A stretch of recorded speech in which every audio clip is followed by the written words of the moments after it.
Hello guys, അപ്പോൾ ഇന്നത്തെ ദിവസത്തെ പ്രത്യേകത എന്താണെന്ന് വെച്ചാൽ ഇന്നൊരു വെള്ളിയാഴ്ച ദിവസത്തെ വ്ളോഗാണ്. ഇന്ന് അമ്മയുടെ ആണ്ടാണ് കേട്ടോ.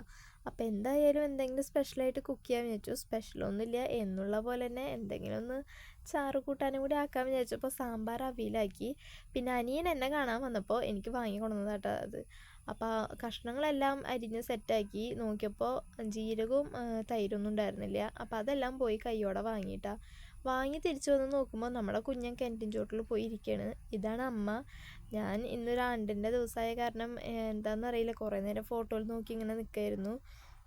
പിന്നെ അതെല്ലാം കഴിഞ്ഞ് നോക്കുമ്പോൾ നല്ല ക്ലൈമറ്റ് ആയിരുന്നു. വേഗം വിശന്നപ്പോൾ ചപ്പാത്തിയും ഗ്രീൻ പീസ് കറി ഉണ്ടായിരുന്നു. അപ്പോൾ അതെല്ലാം കൂട്ടിയൊന്ന് കഴിച്ചു. ഇതിന് മുന്നേ ഒരു 6 മണിയൊക്കെ ആയപ്പോൾ എഴുന്നേറ്റ് വന്നപ്പോൾ തന്നെ പഴം പുഴുങ്ങി ഞാൻ കഴിച്ചിട്ടുണ്ടായിരുന്നു കേട്ടോ. എനിക്ക് ഉറക്കത്തിൽ നിന്ന് എഴുന്നേറ്റ് അപ്പോൾ തന്നെ ഭയങ്കര വിശപ്പാണ്. അപ്പോൾ പിന്നെ ഇതെല്ലാം കഴിച്ചു. ഒരു അടുപ്പത്ത് സാമ്പാറും അവിയലൊക്കെ ആവണ നേരം കൊണ്ടൊന്ന് കുറച്ച് നേരം ഒന്ന് പോയി കിടന്നു. ഉറക്കം വരണ പോലെ തോന്നിയിട്ടാണ്. എനിക്ക് രാവിലെ കയ്യോടെ കുളിച്ചില്ലെങ്കിൽ നന്നായിട്ട് ഉറക്കം വരണ പോലെ തോന്നും. അപ്പോൾ പണികൾ കഴിഞ്ഞിട്ട് കുളിക്കാൻ വിചാരിച്ചിട്ട് ഞാൻ ഓരോന്നും ഇങ്ങനെ തിളപ്പിച്ചുകൊണ്ടിരിക്കുകയാണ്. അതിൻ്റെ ഇടയിൽ പാലൊന്ന് തിളപ്പിച്ചു.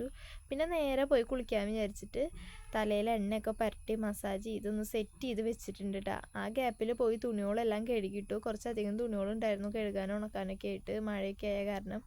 അപ്പോൾ അതെല്ലാം പോയി കഴുകിയിട്ട് 4 പുറം നമ്മൾ ഇട്ടിട്ടുണ്ട്. നമ്മുടെ വീട് നല്ല സ്പേസുള്ള വീടാണ് കേട്ടോ. അപ്പോൾ ചെറുതായിട്ടൊന്ന് ഞാൻ പെടഞ്ഞിട്ടാണ് ഈ അലക്കലും കാര്യങ്ങളൊക്കെ കഴിച്ചത്. വേഗം പോയി ഒന്ന് കുളിക്കുകയും ചെയ്തു. കിരഞ്ഞേൻ്റെ വണ്ടിയിലൊന്ന് കയറിപ്പോയി ആളുടെ കൊറിയർ ഒന്ന് പോയി വാങ്ങണമായിരുന്നു. ഒരു വാച്ച് വന്നിട്ട് കിടക്കണ്ടായിരുന്നു കേട്ടോ. അപ്പോൾ അതെല്ലാം വാങ്ങാൻ വേണ്ടി ആളുടെ വണ്ടിയിൽ തന്നെയാണ് പോയത്. തൊട്ട് താഴെ വീടിൻ്റെ തൊട്ടടുത്ത് നിന്ന് കഴിഞ്ഞാൽ ആളുടെ ബസ്സിൽ കയറി പോവാം. അപ്പോൾ അതെല്ലാം കഴിഞ്ഞ് വന്ന് കൊറിയറൊക്കെ വാങ്ങി നേരെ ത്രെഡ് ചെയ്യാനായിട്ടൊന്ന് പോയിട്ടുണ്ടായിരുന്നു. ഞാൻ സാധാരണ തൃശ്ശൂർ തന്നെയാണ് പോവാറ്. ഇത് പക്ഷേ വീടിൻ്റെ അടുത്ത് തന്നെ നമ്മൾ പോയുള്ളൂ. തൃശ്ശൂർ വരെ പോകാനുള്ള ഒരു മൂഡുണ്ടായിരുന്നില്ല. പിന്നെ എന്തായാലും ഓണത്തിന് ത്രെഡ് ചെയ്യുമ്പോൾ അടിപൊളിയാക്കാൻ വിചാരിച്ചിട്ട് ഇപ്പോൾ ഇതുകൊണ്ട് ഞാൻ സംതൃപ്തിപ്പെട്ടിട്ട് ഇറങ്ങിയിട്ടാണ്. അപ്പോൾ ഇതെല്ലാം കഴിഞ്ഞ് വന്നപ്പോൾ നമ്മുടെ കുഞ്ഞൻ വീട്ടിൽ എന്നെ നോക്കിയിരിക്കുന്നുണ്ടായിരുന്നു. അനിയൻ ഇന്ന് വീട്ടിലേക്ക് വരാമെന്ന് പറഞ്ഞ ദിവസമായ കാരണം അനിയൻ്റെ ഫ്രണ്ടിന് ഞാൻ വീഡിയോയിൽ എടുക്കാൻ വിചാരിച്ച് കാണിച്ചതാട്ടാ. അപ്പോൾ അനിയൻ വെറുതെ വന്നതാണ്. ആവണേങ്കാട് വരെ പോയപ്പോൾ നമ്മുടെ വീട്ടിലേക്ക് ഒന്ന് കയറിയെന്ന് മാത്രം. അപ്പോൾ അതിൻ്റെ ഇടയിൽ ഞങ്ങൾ ഇവൻ്റെ കൊറിയർ ഒന്ന് തുറന്നു നോക്കാമെന്ന് വിചാരിച്ചു. അപ്പോൾ വാച്ചൊക്കെ ഇൻസ്റ്റയിൽ നിന്ന് അങ്ങോട്ട് ബുക്ക് ചെയ്തതാണ്. എനിക്ക് ഭയങ്കര ഇഷ്ടമായിട്ടാണ്. നല്ല ക്വാളിറ്റി ഉള്ള ഒരു വാച്ചായിരുന്നു. നല്ല ഭംഗിയുണ്ടായിരുന്നു കാണാൻ.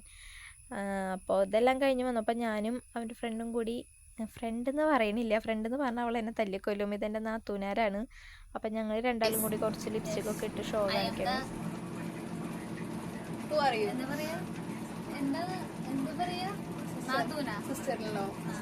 നാത്തൂനാര്. Yes, she is my നാത്തൂനാർ. I am the ചേച്ചി. I am the ചേച്ചി. You are my sister. Okay. That is my. അവർ വന്നപ്പോൾ ബിരിയാണിയും കൊണ്ടിട്ടാണ് വന്നേട്ടാ. അപ്പോൾ ആ ചിക്കൻ ബിരിയാണി എല്ലാം പൊട്ടിച്ച് ഹാഫായിരുന്നു. അത് പൊട്ടിച്ചൊക്കെ കഴിച്ച് ഞാനും കുഞ്ഞിനും കൂടി വയറ് നിറച്ചിരുന്നു. അതോടുകൂടി അവർ പോവാനുള്ള പരിപാടിയൊക്കെ നോക്കിയിട്ടുണ്ടായിരുന്നു. ഈ അഭ്യാസം അതിൻ്റെ ഇടയിൽ കാണിച്ചപ്പോൾ ഞാനൊന്ന് വീഡിയോ എടുത്താണ്. അപ്പോൾ ഇത്രയൊക്കെ ഉള്ളൂ.